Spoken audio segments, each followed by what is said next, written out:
আপনি কিভাবে সফল হবেন জানি না। বিচার বিভাগের সংস্কার রিপোর্ট আজকে জমা হবে। বিচার বিভাগ নিয়ে দুইটা কথা বলি।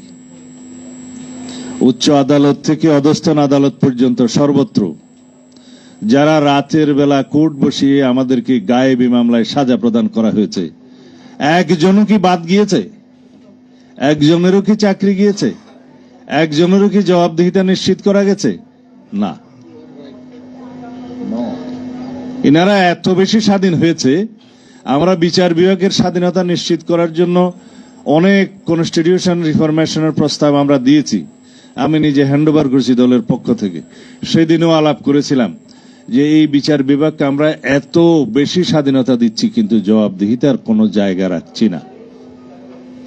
এই কারণেই বোধহয় অধস্তন আদালতের যে সমস্ত বিচারকরা নিশিরাতে আদালত বসিয়ে বিএনপি সহ বিরোধী দলীয় নেতা কর্মীদেরকে সাজা প্রদান করেছে, আমাকেও দিয়েছে একটা মামলায়। ওখানে আমি শিলং থাকার পরেও কোন কোন মামলায় যেন সাজাপ্রাপ্ত হয়েছে। যদি বাই চান্স দেশে এসে নির্বাচন করতে চাই, যাতে করতে না পারি, উদ্দেশ্য ছিল তাই। হাসিনার অধীনে নির্বাচন করে কে?